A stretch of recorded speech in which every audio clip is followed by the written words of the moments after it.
はい、どうもこんにちは。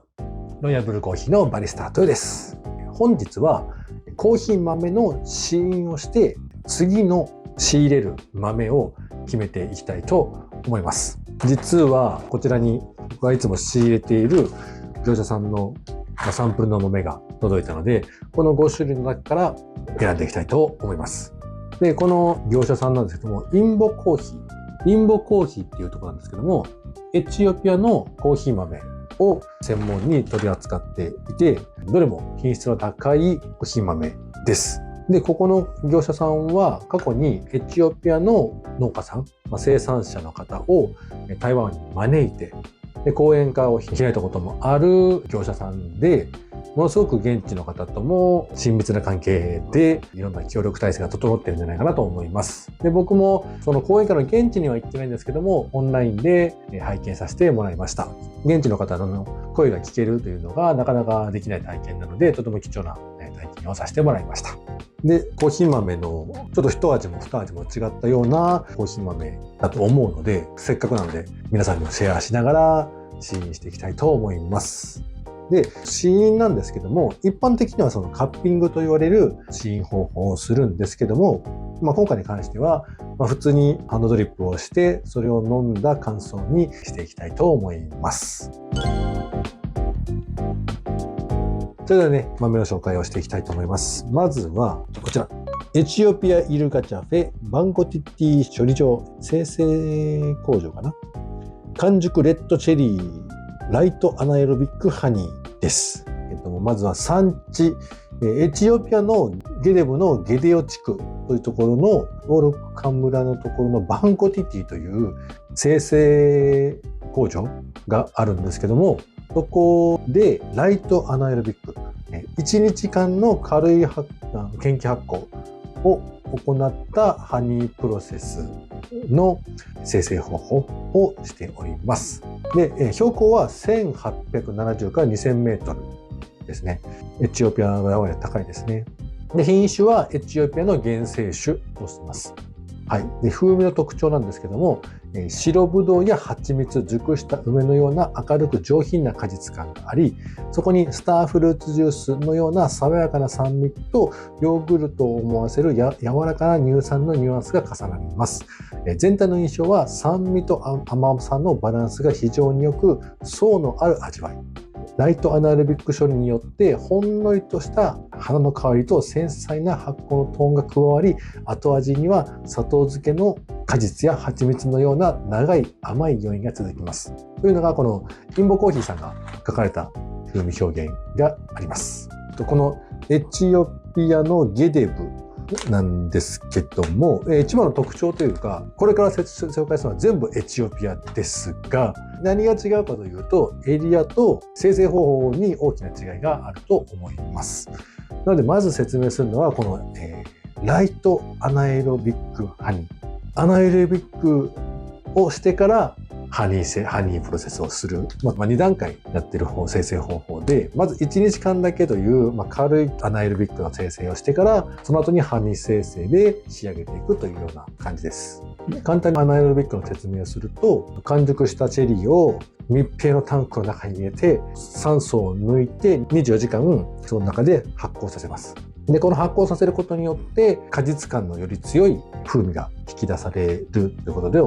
なぜ酸素を出すかというと、酸素を抜くことによって酸化をしない状態で発酵させることができるということですね。で、このあと発酵後に、ハニー生成である皮と皮肉を剥いで、乾燥させるというふうな形でハニープロセスをします。で、ハニープロセスによって、ウォッシュとそのナチュラルの間のいい感じのちょっと果実感を残しながらちょっとクリーンさもあるようなコーヒー豆に仕上げていると思います。で、生産地のゲデブ地区バンココティティという生成所なんですけども、標高が高いので昼夜の温度差が高く糖度が高くフルーティーさがしっかりと残る豆になっていると思います。それではね、実際に飲んでみようと思います。はい、こんな感じです。では入れていきたいと思います。なるほど。香りはこのやっぱアナエロビックの発酵している香り、熟した果実の香りはあります。ただそんなにね、きついというか、きつくはないので、試しやすいアナエロビックなんじゃないかなと思います。で、アナエロビックはナチュラルとウォッシュとかあるんだけども、ハニーなので、それもいい感じの塩梅になってるんじゃないかな。発酵臭はね、やっぱりあるんで、ウォッシュドを飲み慣れている方は、ちょっと苦手なコーヒーの香りかもしれない。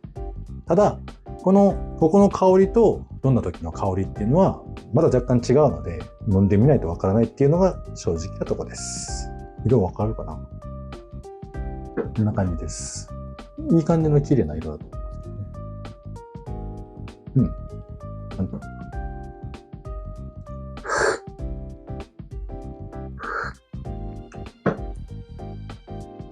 ね。僕が好みそうな面白い味をしてます。やはりね、アナエロビックはね、僕としては美味しいコーヒーに分類されます。確かに果実感は強めだと思います。これ確かに好み分かれるね。まず1杯目、エチオピアのイルガチャフェのゲデブ地方のバンココティティ精製所の完熟レッドチェリーライトアナエロビックハニープロセスでした。続いてご紹介する2個目は、エチオピアのイルガチャフェのウォルカ村と言われる場所のナチュラルロット1122というふうに書いております。で、これはね、ウォルカ村はロイヤルブルーコーヒーの定番の一つに入っているウォッシュド、ミスティバレーのウォッシュドのある村ではあります。それのね、ナチュラルで、このロット1122っていうのは同じ時期、同じ場所、同じ生成方法で作られたものですよというロットナンバーなので、特に気にすることはないと思いますので、僕が豆を販売している時も特に記載することは特にないです。このウォルカ村というところはイルガチャフェの中でも特に評価の高いエリアの一つで、この高い標高がとても専門的な表現で言うと明るい酸味が特徴的なエリアのコーヒー豆となります。そして標高はおよそ2000から2200メートル、ものすごい高いですね。この高い標高がその明るい酸とか豊かな香りを生み出しているでしょう。で、豆を生成している他社処理所、生成所の責任者の方は、コーヒーは私の人生だと語るほど情熱的で、収穫から乾燥まで、その細部まで丁寧に管理されています。そして、これの香りなんですけども、柑橘や梅のような爽やかで口に含むとパイナップルや黒糖のような深みが出てきて、余韻にはカラメルのような甘さが続きますと。で、全体として酸と甘みのバランスがとても良く、まさにクラシックで完成度の高いイルガチャフェのナチュラルらしいです。はい。ではね、開けていきたいと思います。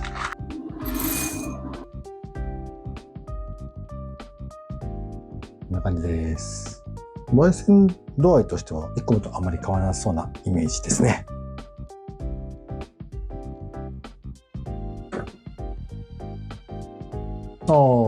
ナチュラルらしいというか、ナチュラルって感じの香りです。はい。いい意味でスタンダードなナチュラルですね。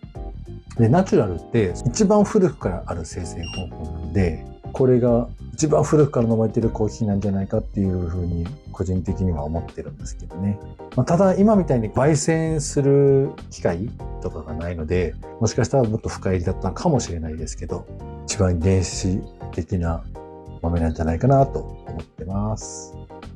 はい、完成です。はい、こんな感じの、綺麗綺麗綺麗綺麗、ものすごい琥珀色というか、やば。やっぱりスタンダードなナチュラルらしい香りです。本当にクラシックなナチュラルなコーヒー豆で、新しいその生成方法の果実感であったりとか、突出した香りっていうのはないけども、余計な果実感というのが、比較的少ないコーヒー豆になります。スタンダードのナチュラルって言ったらもうこれって感じだけどね。これもありっちゃありなんだよね。普段飲んでるコーヒーからいきなりものすごい特殊な味に行くよりかは、こう段階を踏んでいけると、もしかしたら受け入れやすいのかもしれない。これもね、ありな方ですね。で、甘みもきちんと出てるコーヒーでした。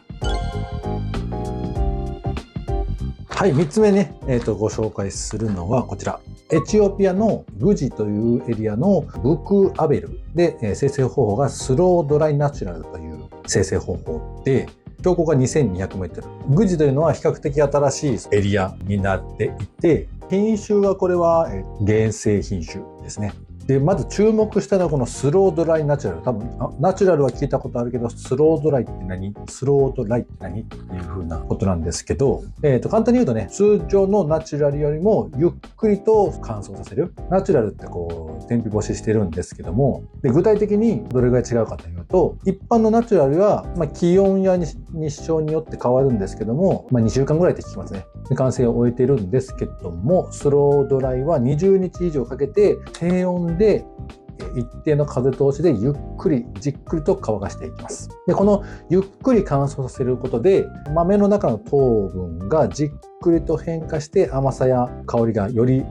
深くなるというふうな説明があります。で結果として口当たりがまろやかで厚みのある味わいに仕上がるのが特徴らしいです。でこちらのその標高も 2200m と高いので果実がゆっくり育つので、昼夜の寒暖差が高くその環境で果実の凝縮感と香りがさらに引き立てることができるでしょうと。実はこのエリア2016年から3年連続で TOHテイスト・オブ・ハーベスト、エチオピア大会で優勝準優勝を獲得していて今やグジを代表する注目の産地です。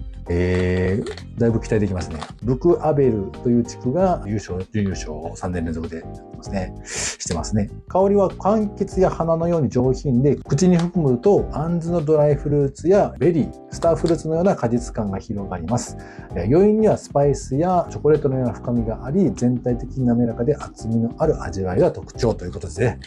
はい、では早速飲んでみましょう。これが結構いい感じで焙煎されてるんじゃないかな。いい香り。こんな感じです。香りの中で多分一番これが好きですね。やっぱりね、標高が高いといい香りしますね。はい、では3杯目入れていきます。よく言われるというか、よく思われてると思うんですけども、ハンドドリップ難しい、お湯の注ぎ方難しいっていうふうに思っている方多いと思うんですけども、難しいことはありません。で、こうしなければならないという入れ方は実はなくて、ただある程度方向性的に教えないと自由に入れてくださいって言われた時に逆にどうすればいいのかわからないっていうのがあるので、例えばこう真ん中にずっとゆっくり注ぎ続ければいいですよという教え方をする人もいれば、ぐるぐると回してくださいとこうぐるぐる回してくださいっていう人もいれば、あとこう止め継ぎっていうんですけども、こう何回も入れて止めて入れて止めてっていうのを推奨する人もいれば、ずっとこう入れてください、止めずにずっとこう入れてくださいという人もいます。コーヒー豆の味の影響をすることって本当にたくさん要素があって、入れ方だけで味がめちゃめちゃ変わるっていうことはほとんどないと思ってます。温度と時間と粉の粗さが一定であればそんなに大きくブレることはないんじゃないかと僕は思っています。3杯目できました。はい、こちらもいい色してますね。ではね、香りはそんなにめちゃめちゃ強い、果実の香りはしませんが、色もいいかな。なるほどね。ものすごいジューシー。飲んだ後の後味の喉の奥の方でそのみずみずしさがこう残るとジューシーっていう言い方をするんですけども、甘みがこう後ろにずっと余韻が残るような感じ。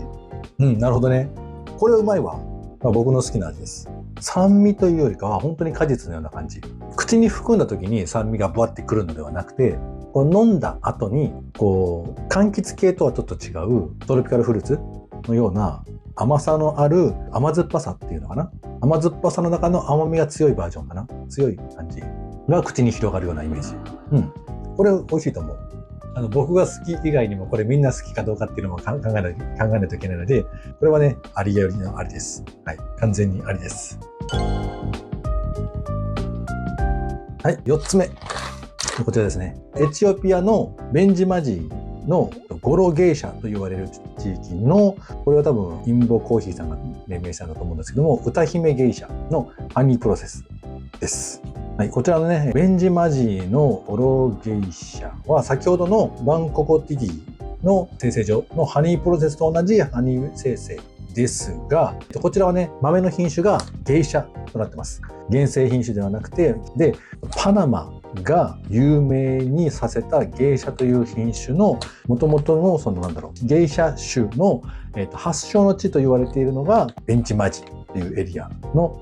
このゲイシャ村かなということですね。で、漢字でそのゲイシャってその台湾では書いてあるんですけども、京都のその舞妓さんとかのゲイシャとは全く関係なく、ゲイシャというゲイシャ村と呼ばれているところで使った品種です。なので、このゲイシャ品種のそのならではの繊細な風味と、産地の個性がその際立ったロットになるでしょうということで、ゲイシャの品種なんですけども、僕のイメージでは香りがものすごく強くて、爆発的なその香りが出てくるようなイメージなんですね。なので、とても期待が高まるような豆ですね。で、香りは熟したその黄色い果実やデーツ、龍眼の花の蜜のような華やかで、口に含むとオレンジの明るい酸味ととろけるような甘さが広がると。で、後半にかけてチョコレート、ペロロ、あれですね、フランスだったかな、黄色いアルミ箔で包まれてる、めちゃめちゃ何層にもなってるチョコレートです。それがその後半にかけてそのような濃厚な香りが甘みが加わり、余韻は長く丸みのある口当たりが続きますらしいです。これも期待の豆になりますね。では開けていきましょう。豆はこんな感じです。香りは強め。果実感の強めな香りとは違ってて、本当にチョコレートの甘さを感じる香りですね。これも期待できますよ。入れていきます。不思議な香りがする。やっぱりね、ゲイシャの品種はね、香りはやっぱ強めだと思いますね。この香りの強めというのは、強烈な果実感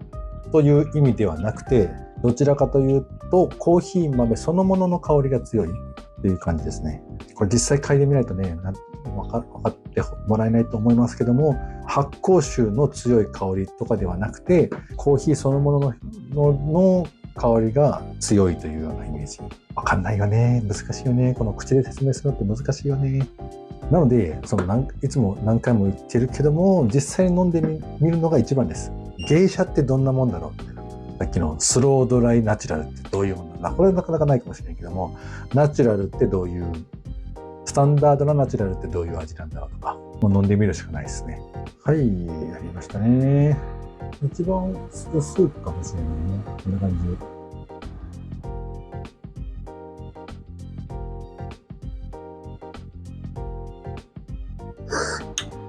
なるほど。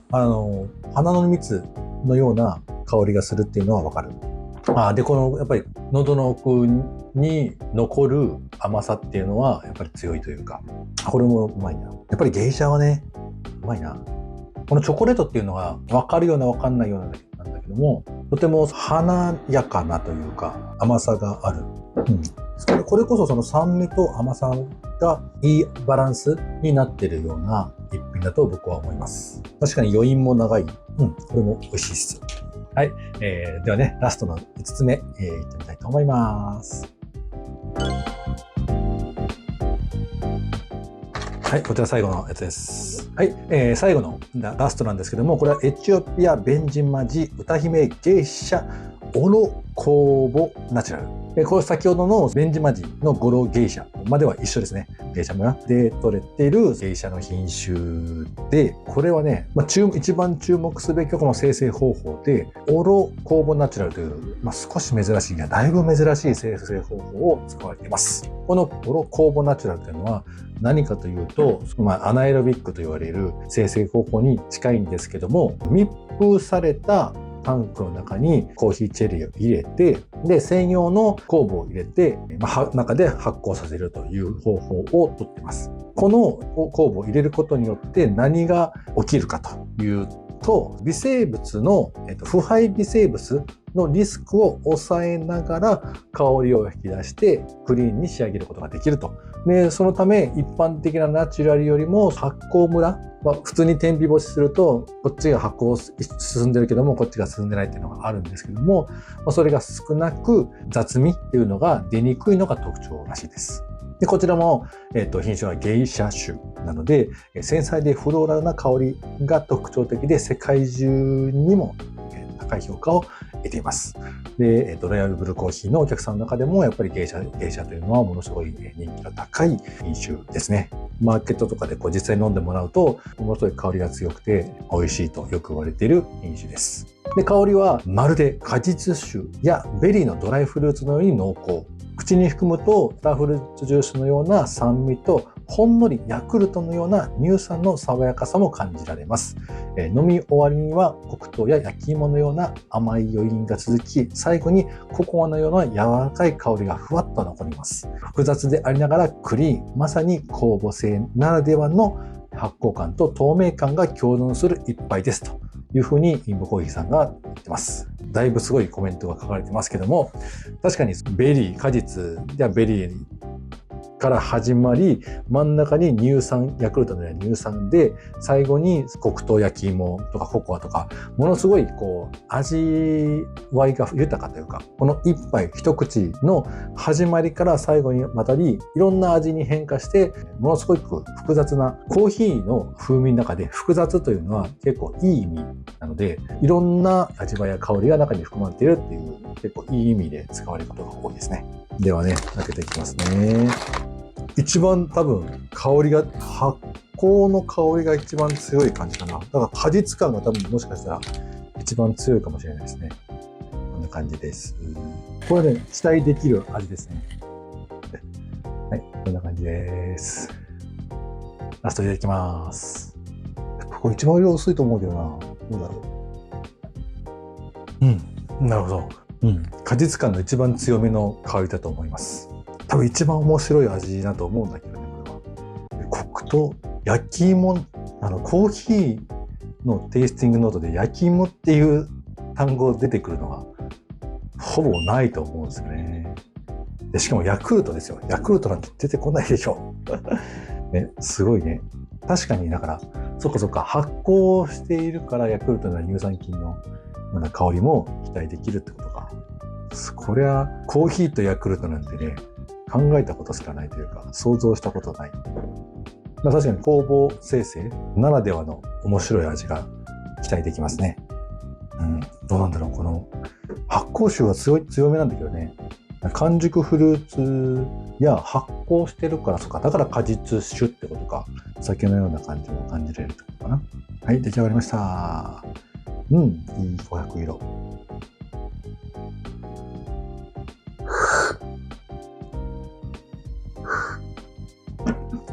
なるほどね。この香りで、この果実感というか、この香りはものすごい引き立つんだけども、味わい方はクリーンさが残るっていう、雑味がないっていうのはよくわかる一杯。なるほど。飲みやすいんだけども、果実感がしっかりとある。これは確かにうまいというか、うまいわ。で、ゲイシャの品種の、これ個人的なその感覚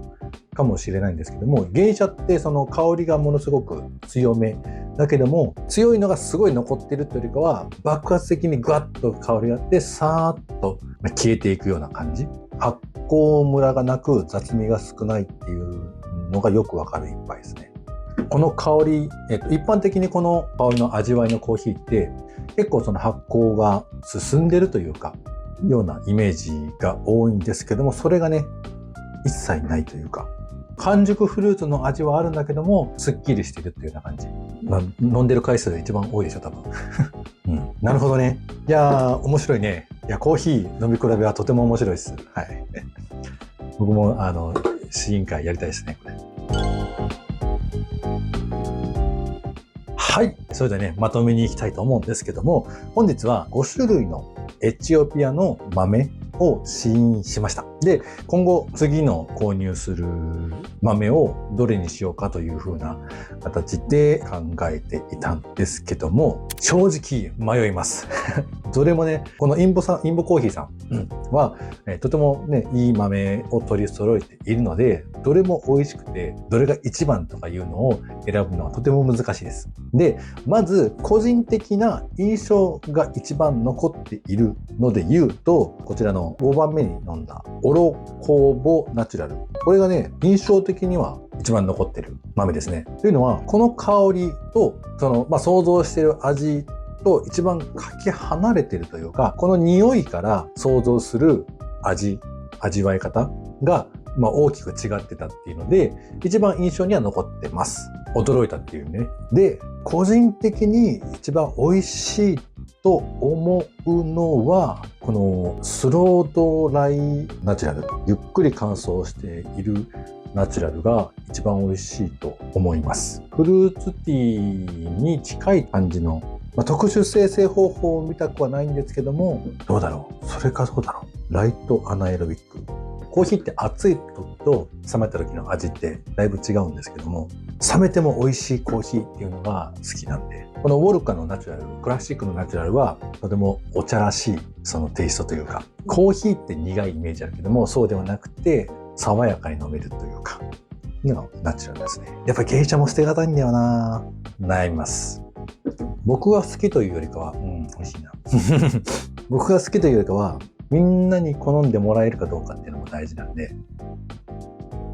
はい、今のところ、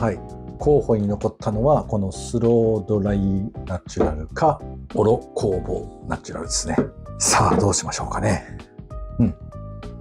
はい、決まりました。選んだのはこちら、エチオピアグジーブグアベルスロードライナチュラルを今度注文したいと思います。このね、2016年から3年連続でエチオピア大会で優勝準優勝を果たしているエリアですね。これを今度豆を購入して皆さんにも味わってもらえるように購入しておきますので、もし気になるようであればご購入をお願いいたします。もしくはね、気になった豆があればコメントに残してもらって、この豆が気になったよっていうのをね、残してもらえると大変嬉しく思います。はい。それではね、本日紹介した豆のリンクというか紹介の情報は概要欄に書くようにしておきますので、そちらでも確認してみてください。で、購入ができるように概要欄にも豆の購入のリンクも貼っておきますので、ぜひご興味のある方は試してみてください。それではね、次の動画でお会いしましょう。ではまた。もしこの動画が参考になったり楽しんでいただけたら、ぜひいいねボタンを押していただけるとすごく励みになります。そしてチャンネル登録をしていただけると最新の動画がアップされた時に通知が届くので、見逃さずにチェックしていただきますよ。これからも一緒に美味しいコーヒーを追求していきましょう。ではまた。